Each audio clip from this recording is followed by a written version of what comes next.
That there is an environmental crisis looming. Some would even argue that we are already in crisis. And if we don't change many of the activities we do every day, the delicate balance of nature that allows human habitation of the earth will be upset, and millions of lives around the world will be threatened. Change is difficult. Governments play a role in that change. Certainly we expect the federal and provincial governments to legislate policy which addresses change, but the municipal governments have a responsibility to play a role too. Tonight we hope to address that role with a set of questions that the candidates for the town of Cobourg Council have been asked to answer. In preparation for this evening, each candidate was given 5 questions to answer.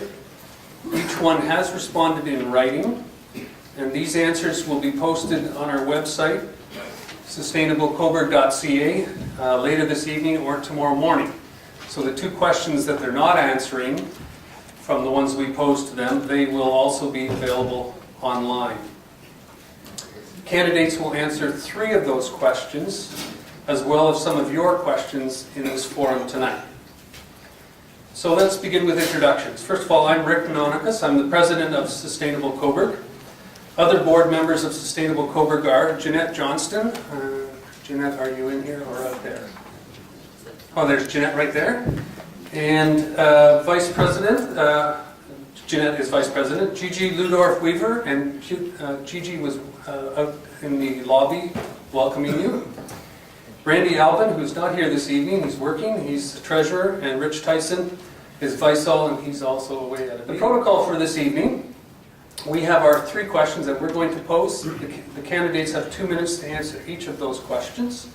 So there are 3 questions, and the order will switch up. We'll be starting with, for the first question with Manfred and working our way across, and then we'll be mixing up the order as we go along. The candidates have the order in front of them. They should have the questions as well. So, after they've answered the 3 questions that we posed, then you will be given an opportunity to ask some questions. We ask that those questions be directed at a particular candidate or a maximum of 2 candidates, and it'll be something that they can answer fairly quickly because they will only have a minute to respond to your question. Our goal is to finish by 9 o'clock, and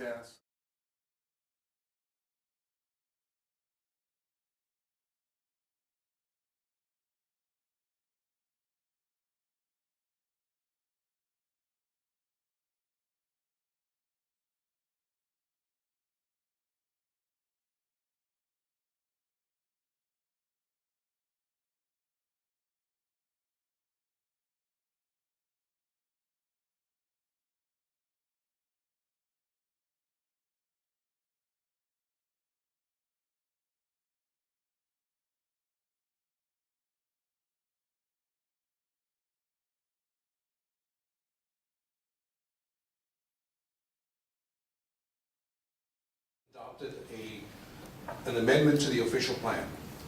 That amendment contained a new part, which is the Integrated Community Sustainable Plan. That plan governs, as was just said, a number of things: waste reduction, environmental monitoring, air quality protection, and so on. With the number of things that that plan addresses, I think without having full knowledge of all the issues, it would be folly for someone in my position to talk about a deadline. Part of it is that plan is based on an agreement called the gas tax agreement, which expires in 2014 anyway. The rules at that point are likely to change.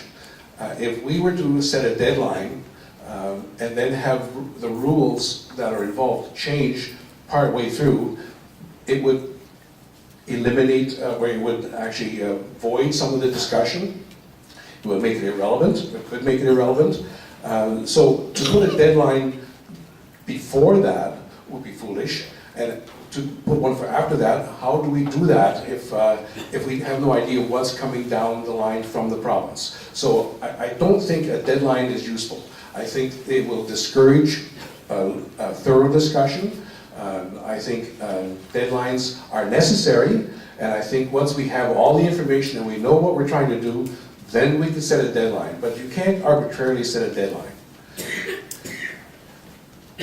Resources proposed for completing the plan. Again, it's in our official plan. Whatever resources are needed will have to be committed to that. I believe the integrated community sustainability plan is certainly part of the official plan, and I believe as a council we can achieve that by 213, 214 in our first term regarding the plan. It also involves establishing relationships on the site of economic and social economic development that has to be tied in with those events.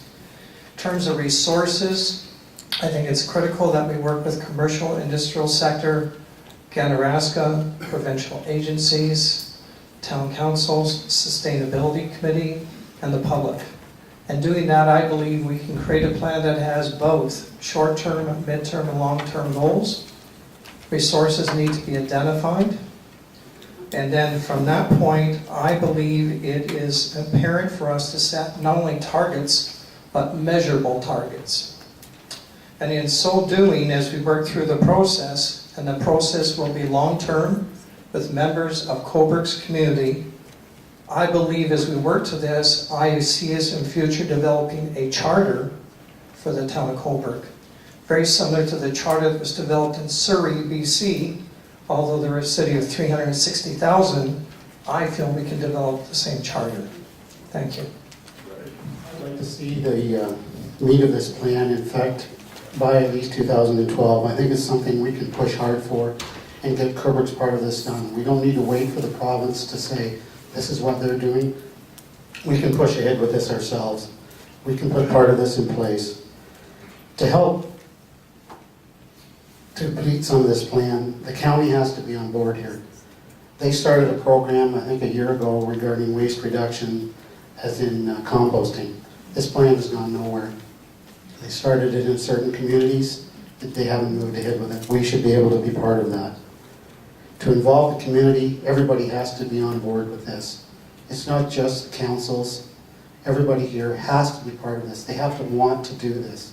We can't do it as a council without the help of the town.